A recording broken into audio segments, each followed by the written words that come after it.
The Honorable Minister of State in the Ministry of Home Affairs. Honorable Minister, Honorable Home Minister. सभापति महोदय, statement जो है भारत सरकार का वो नित्यानंद जी ही बताएंगे, मगर मैं कुछ चीज़ों की स्पष्टता करने के लिए आपकी अनुमति से इस सदन के सामने खड़ा हुआ। सबसे पहले इस घटना में जितने भी लोग हताहत हुए हैं, जो घायल हुए हैं, वो सभी के परिवारजनों के साथ मैं मेरी संवेदना व्यक्त करना चाहता हूं और बड़े दुख के साथ आज मैं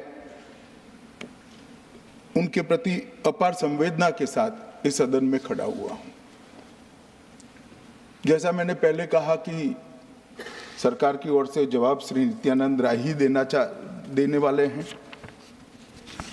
जब यहाँ पर 1 घंटे की चर्चा आपने अनुमोदित की, तब मुझे था कि आज का दिन शायद राजनीति से परे रहेगा, इस पर राजनीतिक टीका टिप्पणियां नहीं होगी। खैर, उद्देश्य से या जानकारी के अभाव से कुछ टिप्पणियां भी हुई और कुछ सदन को पूरा देश देखता है, इसलिए देश के सामने कोई गलतफहमी न हो जाए, इसलिए मैं स्पष्टता करने के लिए खड़ा हुआ। दोषारोपण हुआ या जानकारी के अभाव में मुझे मालूम नहीं है, मगर मुझे स्पष्टता करनी है माननीय महोदय, आपके माध्यम से सदन से और सदन के माध्यम से पूरे देश को। Early warning early warning early warning early warning बोलते ही गए। अंग्रेजी में जितने भी गंभीर प्रकार के शब्द है अपने भाषण में डालकर इसको बताया गया। मैं सदन के सामने स्पष्टता करना चाहता हूं, 23 जुलाई को केरल सरकार को अर्ली वार्निंग भारत सरकार की ओर से दी गई थी। 23 जुलाई को 7 दिन पहले, फिर 24 को गई, फिर 25 को गई, 26 तारीख को मान्यवर ये कहा गया कि 20 सेंटीमीटर से ज्यादा वर्षा होगी, भारी वर्षा होगी, लैंडस्लाइड होने की संभावना है, मड भी रस होकर आ सकता है और लोग इसके अंदर दबकर मर भी सकते हैं। मैं कुछ कहना नहीं चाहता था मान्यवर, मगर भारत सरकार की अर्ली वार्निंग सिस्टम पर सवाल किए गए, इसलिए मैं कहता हूं प्लीज लिसन अस, मत चिल्लाइए, प्लीज रीड इट। जो वार्निंग भेजा है उसको पढ़िए जरा। और इस देश में कई राज्य सरकारें ऐसी हैं जिन्होंने इस प्रकार की वार्निंग का उपयोग कर जीरो कैजुअलिटी डिजास्टर मैनेजमेंट किया है। मैं ओडिशा राज्य सरकार के लिए भी, उस वक्त हमारी नहीं थी, नवीन बाबू की थी, हमने 7 दिन पहले साइक्लोन का अलर्ट भेजा, सिर्फ 1 व्यक्ति मारा गया, वो भी गलती से मारा गया। गुजरात सरकार को हमने साइक्लोन का अलर्ट 3 दिन पहले भेजा, 1 पशु भी नहीं मरा साहब। मगर मैं बड़ी विनम्रता के साथ कहना चाहता हूं कि आप जो घिसे पिटे शब्द यहां लेकर आए हैं और डिमांड ही करते जा रहे हैं, अर्ली वार्निंग सिस्टम है। भारत सरकार ने 14 के बाद अर्ली वार्निंग सिस्टम के लिए 2000 करोड़ रुपया खर्च किया है और इसको साझा किया जाता है मान्यवर। 7 दिन पहले हर राज्य को सूचना भेजी जाती है और वो सूचना साइट पर सबके लिए भी उपलब्ध है, मान्य सांसदों के लिए भी उपलब्ध है। मगर कुछ लोगों को है कि यहाँ की साइटें खोलते ही नहीं है, विदेश की ही खोलते हैं। तो अब विदेश में तो इसकी अर्ली वार्निंग सिस्टम आएगी नहीं, हमारी साइट देखनी पड़ेगी मान्यवर। वर्षा, 1 मिनट आप सुनो भाई, मैंने ध्यान से आपको सुना है, सुनिए जरा। No don't brother, please. इस तरह से नहीं चलेगा, सदन है। I will not allow. The facts and figures and details are being imparted. Please, मान्यवर, Honorable Minister. मैं तो उस उद्देश्य से ही कहता हूं इसको सुनकर सभी राज्य अलर्ट हो, अर्ली में अलर्ट हो जाए। मेरा किसी को ताना लगाने का आशय नहीं है। वर्षा के लिए अर्ली वार्निंग सिस्टम है, हीट वेव के लिए है, तूफान के लिए है, चक्रवात के लिए है, यहां तक बिजली के लिए भी अर्ली वार्निंग सिस्टम है जो 10 मिनट पहले बिजली अक्षांश रेखांक के साथ कहां गिरेगी वो सीधा कलेक्टर को इन्फॉर्म करती, मगर इसका कोई जिक्र नहीं कर रहा है। मैं तो मानता हूं जानकारी का अभाव होगा, जानकारी का अभाव है तो भी ठीक नहीं है, और राजनीति है मान्यवर तो बहुत दुखद है। मान्यवर, कई सारे राज्यों ने इसका उपयोग भी किया है और परिणाम भी आए, और इस अर्ली वार्निंग सिस्टम के तहत मैं आज सदन को बताना चाहता हूं, 23 तारीख को ही मेरे ही अनुमोदन से 9 एनडीआरएफ की टीमें केरल के लिए रवाना हो गई थी कि वहां लैंडस्लाइड आ सकता है। भारत सरकार ने 9 एनडीआरएफ की टीमें विमान से वहां भेजी। मैं पूछ सकता हूं मान्यवर, इतना मुझे पूछते हैं सारे लोग, केरल सरकार ने क्या किया? अनधिकृत लोग रह रहे थे, नहीं रह रहे थे, मगर वल्नरेबल सिचुएशन तो थी। इनको शिफ्ट किया गया क्या? क्यों नहीं किया गया? कौन रोकता था?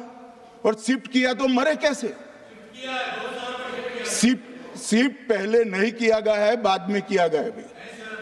जितना बोलोगे उतना नुकसान होगा।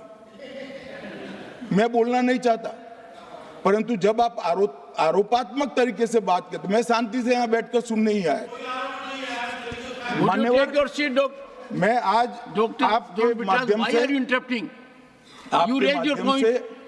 कहना चाहता हूं कि early warning system Narendra Modi ji 2014 में प्रधानमंत्री बने, 2016 से ये प्रोजेक्ट चालू हुआ और 23 तक दुनिया की सबसे आधुनिक अर्ली वार्निंग सिस्टम कहीं पर है तो भारत में। और इसका 7 दिन पहले इसका अनुमान देने वाले 4 ही देश है, उसमें से एक भारत है। मगर उसको पढ़ना पड़ता है, डिमांड करने से कुछ नहीं होता। मान्यवर, जो उन्होंने कहा कि भाई डिजास्टर के पैसे रिलीज करने का राज्य के साथ पास अधिकार नहीं है, वो गलत है मान्यवर। मैं इसकी भी स्पष्टता करना चाहता हूं क्योंकि सदन का रिकॉर्ड साफ रहना चाहिए। एसडीआरएफ में 10% राशि कोई भी राज्य अपने हिसाब से अपनी गाइडलाइन से इश्यू कर सकता है, और 100% राशि भारत सरकार की जो गाइडलाइन इश्यू हुई है, गाइडलाइन इश्यू के किसी भी परमिशन की भारत सरकार की जरूरत नहीं है, गाइडलाइन को सिर्फ फॉलो करना है। मगर जो ये डिजास्टर के पैसे हैं और कोई हेड के अंदर तो खर्च नहीं हो सकते, हमें इतना तो चेक एंड बैलेंस रखना पड़ेगा। तो फिर भी 10% खर्च तो डिजास्टर के नाम से कुछ भी आप करें कोई नहीं पूछता।